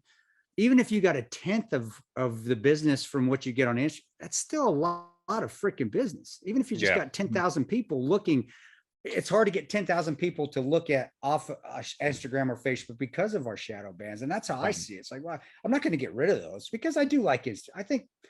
I think it will eventually come around, and there is every once in a while a good guy will come in there. Somebody will come in there and take the chokehold off. And look at Elon Musk buying Twitter. Well, I mean, that's the big example. I would say that Twitter has completely changed because of Elon Musk. And you know what's weird? It's like there has to be some type of balance because of the fact that when you hear about people going on mass shootings and live streaming them on social media, which we all find absolutely disgusting. Right. I understand why they're a little bit paranoid about firearms, but I think they need to realize there's a totally separate category for people who are promoting firearms ownership in a healthy way, gun safety, people who do what you do, and the people who need to be targeted because they're terrorists. And I don't think firearms are social. I'll make you a deal. I'll get rid of my firearms. You guys get rid of your social media, your 24/7 news cycle, all the talk shows and all the reality shows. And let's see, that's my deal. There you go. All right. Because I don't think firearms are not the problem. And I'll say it again, social media, 24/7 news cycle are way up there on the top of it. Yeah. And I think even without those, I think like yourself, Craig, I'm sorry, I can't stop. Clint, I still think firearms will still sell because guys like yourself, even myself, guys like Ryan, John, we're nature, we're using this as a mode to help us get our name out there, get training classes out there, get firearms out there. But we're still old school. If it came down to we're going to put something in an envelope and send it out to you, we'll do that because the value of hard work is ingrained. And obviously from what you talked about growing up, it's ingrained in you. So that's the one thing. Even if all this went away, you guys would still be successful because I'll just put a little elbow grease into it. So what? Let's get it done. But I guess what is your opinion on that? If you got the social media side, I was going more sort of the Truth Social and the Rumbles. I think there's value there. I just don't want to get caught into the extreme right winger. Trump's a saint, and he's not at all. I really don't care for the guy, but those people do support farms. And I'm glad, and God bless them. I do. I'm on Truth Social. I'm getting a little bit more involved because I do see there could be some value to that. And that group, they do need people like yourself. The funny, so that's not the angry Trump was robbed. It was, hey, there's good people. Look at this is the people you're supporting out here. Guys like yourself, guys like John Keith, guys like Shermer.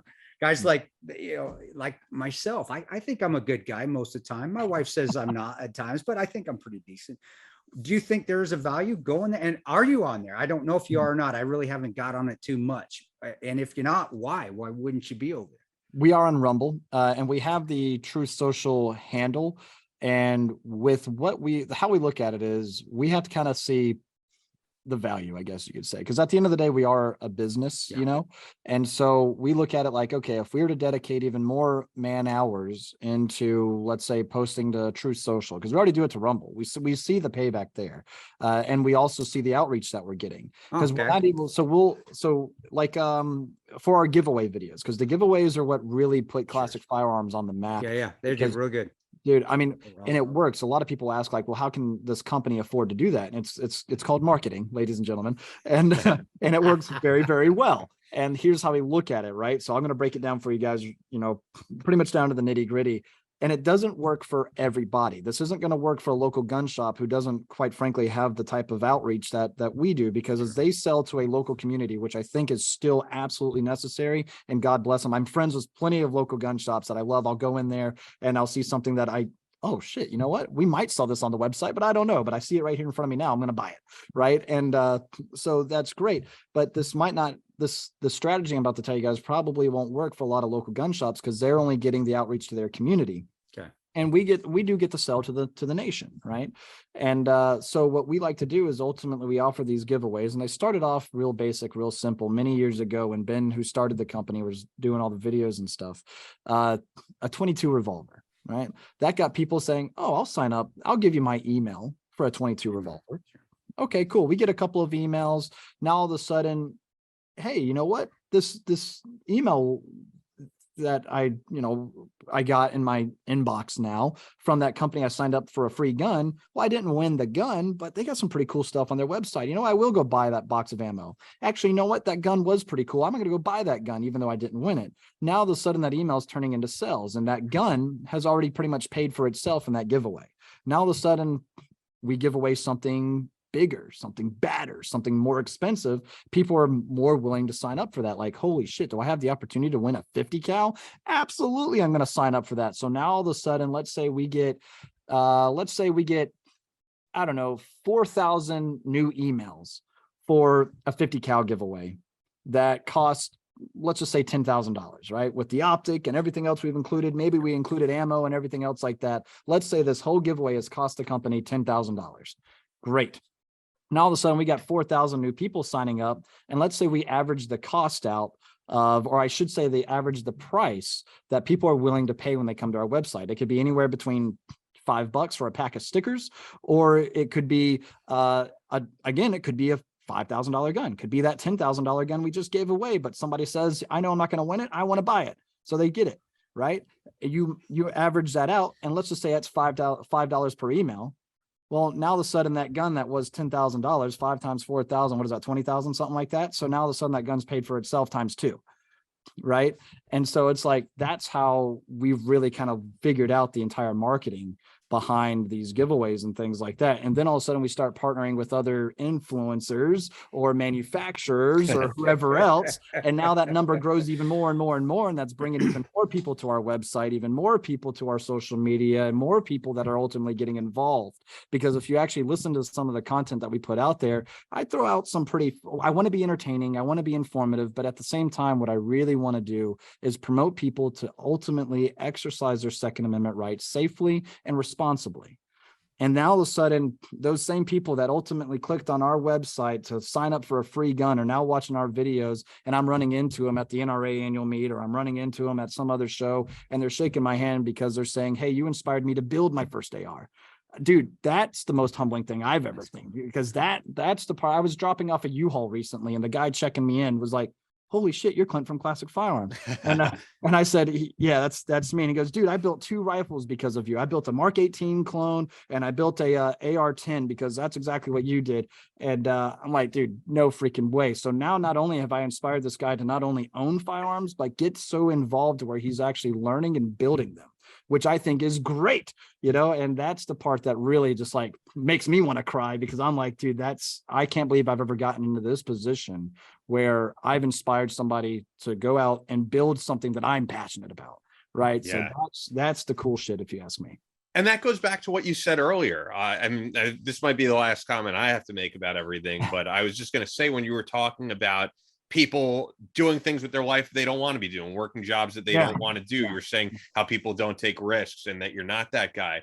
I think sometimes people are hard on someone like yourself, where you're an influencer doing what you love, because maybe they're a little jealous of that, and you do see people who are like, what do you even do for a living? And like, you mock that in your Instagram bio, where you're like, I dump mags for a living. Yeah, right. You're doing what you love. And I meet people even my age, and there's probably the people even more jaded that are Chris's age, that are like, these people need to get a real job, whatever. But you know what? The fact is, all of us have smartphones now. All of us are on YouTube. We're watching things that we love. And it's great that people are able to take advantage of that and wake up every day and say, man, I'm doing what I'm passionate about every day of my life. And I see that in you. And also just that whole rant that you went on there. I have to say, Chris, like, if we ever need someone like to be brought on board for marketing and social media, and we have the money to do so, Clint is our guy, because that was so intelligent and way above my head at the same time, but I can tell you know exactly what you're doing. Well, hey, I got to actually give credit to my team. I just know how we do it. Believe me, I didn't get us to this point. Okay. I just know how we do it. And I worked with an amazing group of people, you know, Ryan, he's more than just our videographer, but Chris, you met Ryan at the Fort Scott training and everything. Phenomenal dude. And this guy puts in the work, man. And so, you know, I've got guys like him. We've got an entire email team. We've got our production assistant, who's now our head of social media, John, who just does fabulous, you know, pictures and things like that. And that's the other thing, you know, when we learn these different social media sites like Instagram, we're just going to post up a picture, a well done picture that John usually takes now. And we just kind of throw out a comment or a question that we're asking the community, and we get their feedback down to the comments. All that again boosts the algorithm, it boosts engagement, things like that. And so that's ultimately what we look to do. And the more and more people we get involved, the more and more I shout out organizations like Gun Owners of America, like Firearms Policy Coalition. I hope that's just bringing more light to those types of industries or those types of organizations, because quite simply, without them, I don't know where we would be when it comes down to our rights. You know, again, these are guys that are sending letters to Congress, they're standing up on the floor, that are in the ear of these different representatives, and they make them mad. They piss them off. And I love it. That's what I was mentioning before. They just recently sent a letter all about the pistol brace ban, saying straight to the leadership of the House. And a lot of these reps that are typically pro-gun are pretty mad about it, because they're like, you know, why would you send it directly to the leadership? Why wouldn't you come to us? We're going to vote on it when we return from recess in June. Well, that's because this goes into effect May 31st. So by the time you come back and vote on it, 40 million people potentially are felons. So that's why we signed this letter. That's why we do what we do. And if I can shine light onto these organizations doing what they're doing, then hell yeah, I'm gonna do it. And if I get to, you know, along the way, you know, blow a little smoke here and meet cool guys like y'all selves, then yeah, you know what, I'm proud to say I do that too. All right. Yeah, and you guys you're doing good, man. I there aren't a lot of, you know me, and I don't like a lot of influencers. I a lot. And I got along with a lot of you guys. Actually, I was very, very, for the people that came in for the Fort Scott, right? Thing, Ryan, I remember Kraft was saying, what about him? What about it? Yeah, come on. I was begrudging. Yeah, all right, fine. He's, yeah. And you guys really did an excellent job just enjoying it, taking it seriously, and enjoying and being mentors, being good mentors like you are right now, and teaching people how to do the social media, how to do the emails. That's a business thing that's hard to learn. I get that. I actually don't, Ian, I know it seems like I don't do that, but I do every morning. It's like, fuck, all right, emails. How much is that going to cost me this month? All right, what do we need to push out? What do we need to promote? Because there is a system to it, not just social media, but the email system. And maybe I know we're going to run up on time here. Get a little bit into that, because it sounds easy pushing out emails. It's really not, because you could push out a bunch of emails, pay MailChimp or whoever else it is that you guys use a ton of money and get no response to it. You really have to, not just on social media, you got to worry about algorithms, but you got to worry about and with gun owners and those that the social media doesn't like. Yeah, emails are where it's at. It really is. It's our bread and butter. And I think that's an untapped region for a lot of people out there. So maybe before we end up here, go through that a little bit more in detail, and maybe help somebody at a business that maybe having problems out there.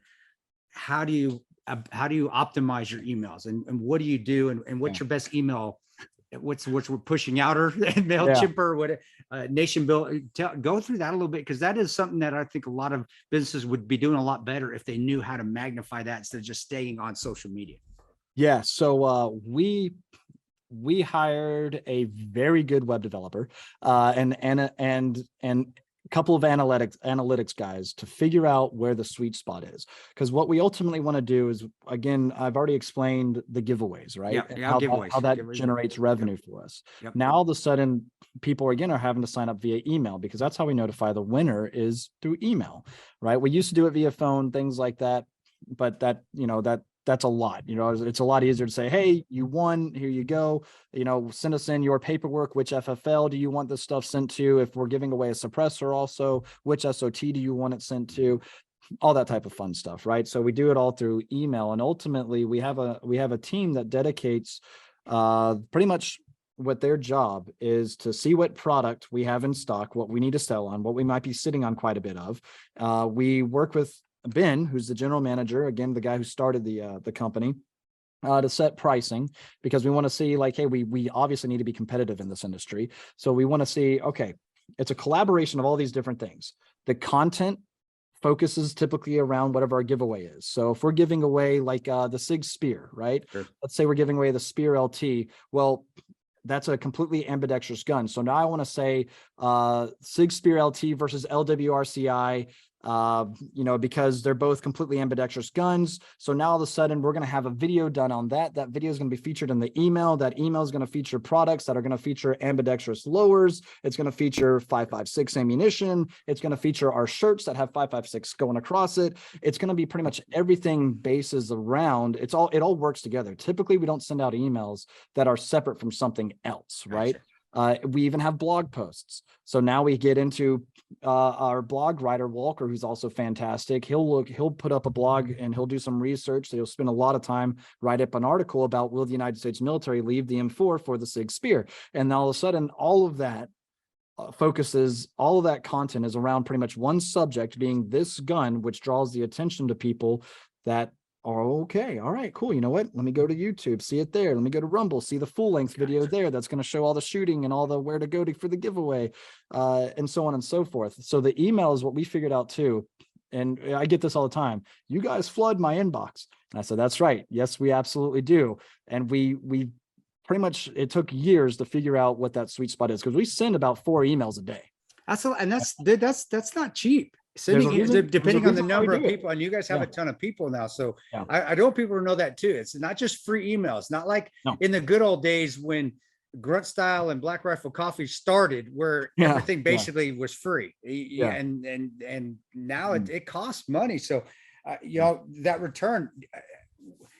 When did you start? I know I'm going long, dude. The return, I mean, are you seeing a return every time, or are there times now where you do take a hit, like, man, that didn't do as well? Or I know they do better, but there are times where you're actually not in the black. You're in the red, man. You're like, man, that did shitty. We just lost based off of all these emails we sent. Or have you seen I've seen positives on my end. I've never lost. I've done better on some. Yeah. But also I don't. Yeah, sometimes I put a lot of money into it. Sometimes I don't. But if we take a loss, it's typically because of the product, not because of the emails. Okay. In other words, let's say we get 1,000 of this one gun that's priced at $1,500, but the market's flooded with this style of gun, and we can't get them to sell. So now we're selling them at under cost, right? Okay. So it's typically a specific product or something like that. The emails themselves, they typically make their return.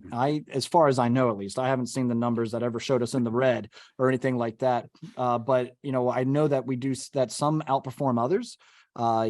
People love what Classic Firearms was originally known for were Classic Firearms, and that was the surplus guns and stuff like that. And so typically whenever we send an email out with brand new surplus, that stuff sells out. I mean, it goes, especially depending on what it is. When I first started with Classic, we had 3,000 rusty Cosmoline covered SKSs that were sitting in Yugoslavia for 30 years because they were Chinese, and they have to sit in a neutral country for so many decades before it can be sold to the American population. And we got 3,000 of these damn things. And I'll never forget how freaking cool it was opening up these crates of these guns, smelling how, if you've ever smelled Cosmoline wood, then you know what I'm talking about. You're like the Lord of War, dude. You're Nicolas Cage, man. Oh, dude, I loved it, man. I love it. And you just open this shit up, and and now you're recording it, and people are seeing your genuine reaction. And that's honestly what I miss, but we do that, and people are amazed by it. And we put that in an email, and then all of a sudden people watching the video, they're like, holy shit, you know what? We're as close as going to the gun show without showing up to the gun show as possible. And that's ultimately what we wanted to be. And then once COVID hit, it all kind of switched for us, because what we realized were there were so many people sitting at home, working from home, that they were maybe even out of a job, and they were just at home. So hell, people resonated really well when all of a sudden I started working from home, and me and my buddy Ryan were literally recording videos in my garage, right? And now all of a sudden people are watching that, and man, I got to tell you, it changed. COVID changed. That's when we really got put on the map, because we put out a video every single day, at least 10 minutes in length, fully edited. every single day. And we did that for 860, 870 days, something like that. And that was a lot. And how many people spent that stimulus check on firearms? The comment section would say all the time, a lot. All right. And that was when we saw, I mean, the whole firearms industry, huge uptick because everybody's at home. You saw an increase in home invasions. It's no longer just a breaking and entering. It's a home invasion whenever people are occupying the house, things like that. You saw just like what you saw in Australia whenever they, in 1995, when they banned firearms, you saw an increase of assaults and robbery on the elderly, on women. You saw demographics that aren't able to protect themselves becoming victimized, essentially. And now all of a sudden you have most people working from home.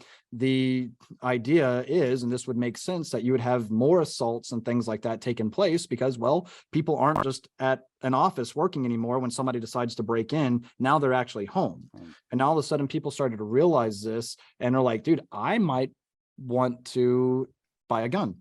And now all of a sudden, hey, people are buying the gun. Now they need to know how to use them. And instead of paying, lots of money to go to a course or something like that, or maybe they can't, maybe they can't afford it, but they were able to get a high point to protect themselves with, right? Because that's all they can afford, which God bless them. I'm glad they were able to do it. Hey, they're all right.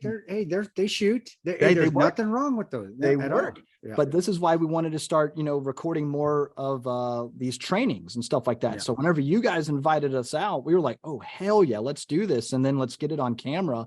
And now all of a sudden people are getting some grade A training. It's not the same as being there. I can admit that.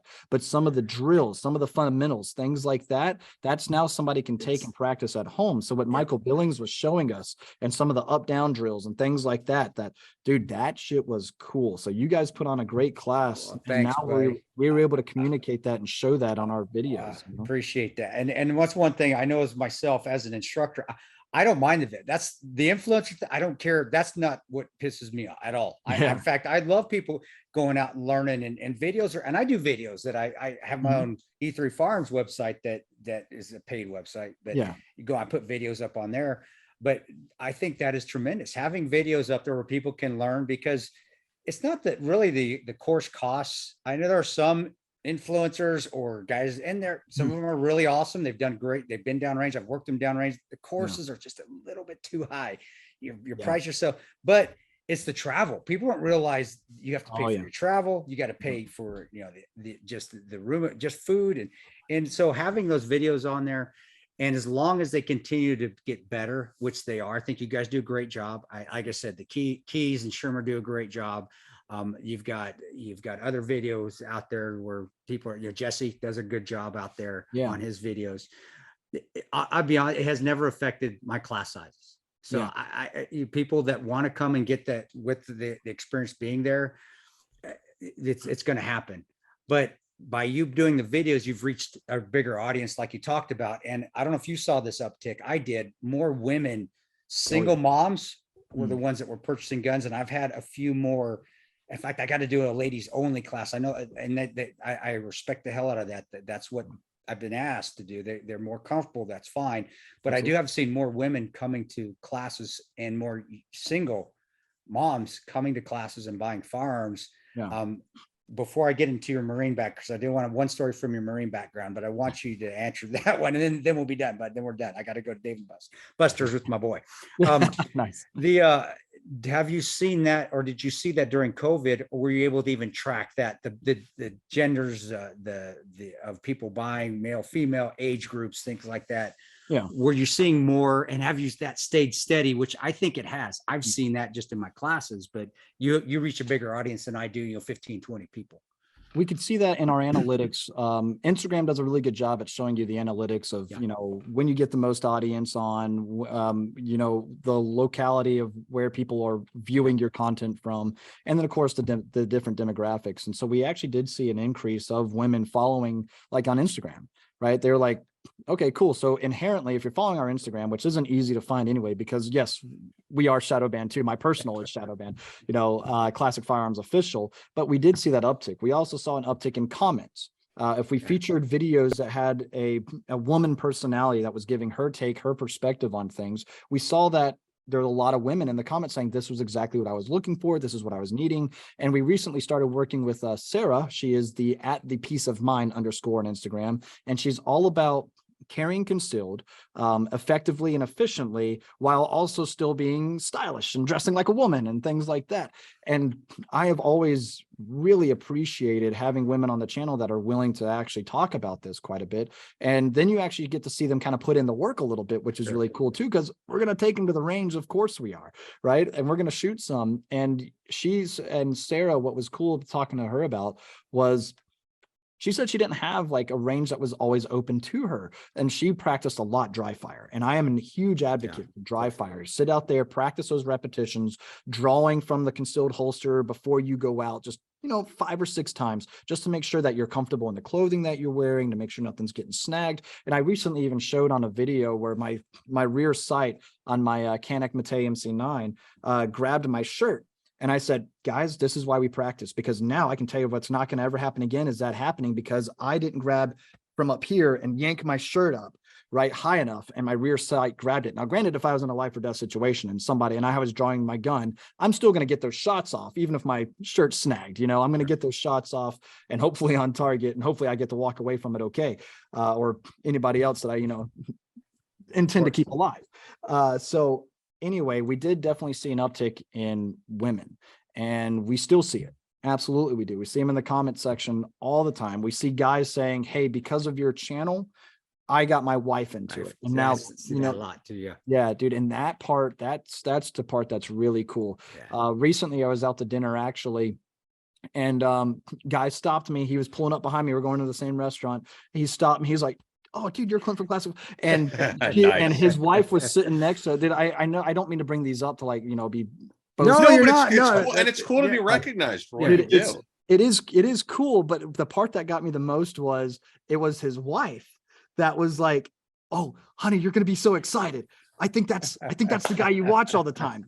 And sure enough, That's it was, awesome. so I shake their hands, and I want to get their names and everything else, because I just think, how cool is that these people are, excited to see just another dude, you know what I mean? But anyway, it's really cool. And so yeah, we see an uptick in women for sure. That's good. And that's a long positive answer to that question. No, that's a great answer, because that's a positive, and that's what's going to keep us stronger, bringing new people into the 2A community, making it grows. That's what makes it stronger. Right. Last question I got, brother. We always get something from a veteran that's in there.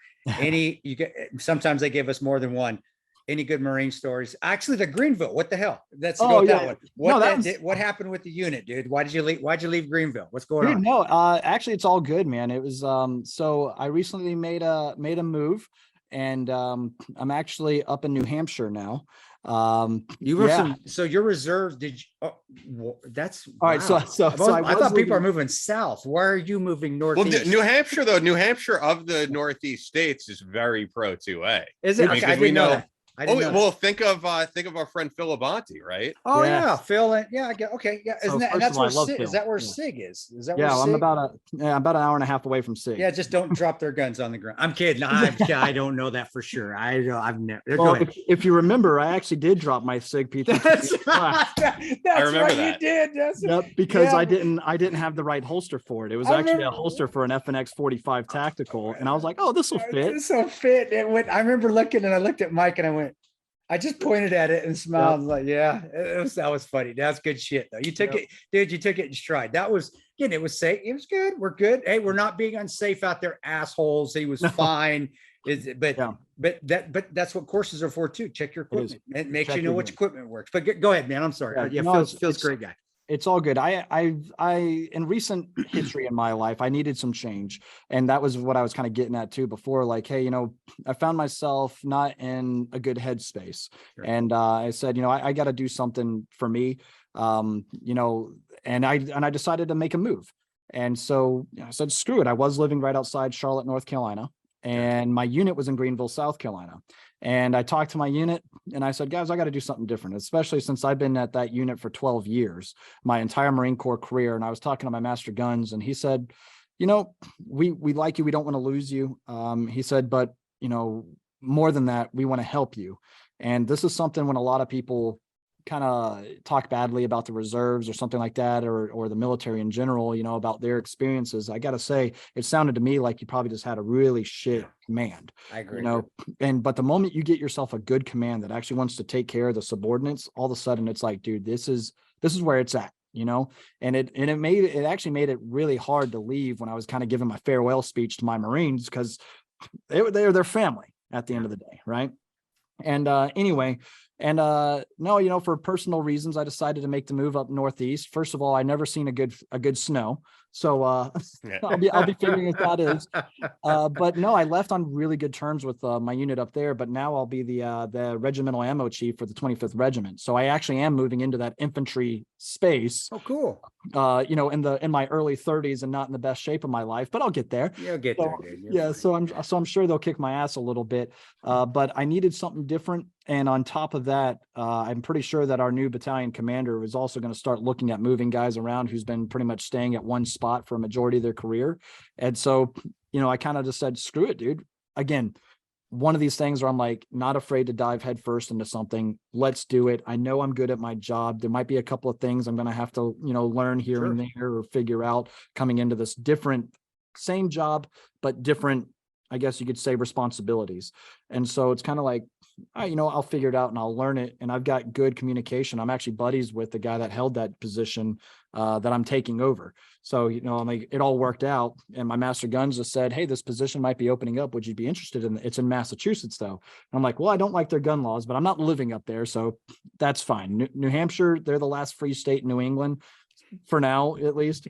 So I figured, you know what, I'll take that. All right. So I've got a range in my backyard. I'm happy about that. That's cool. Yeah, you know, that's awesome, man. Yeah. No, New Hampshire's cool, man. I've been Beautiful. to New Hampshire before. And also, you know, once the presidential primaries come around, you guys get to vote before anybody and have an actual like impact on who the candidates are going to be, which is kind of cool. Which other things, speaking of that, here I am, I'm going to, there's a diner right down the street from the place. We got like 2 restaurants in our town here, small town.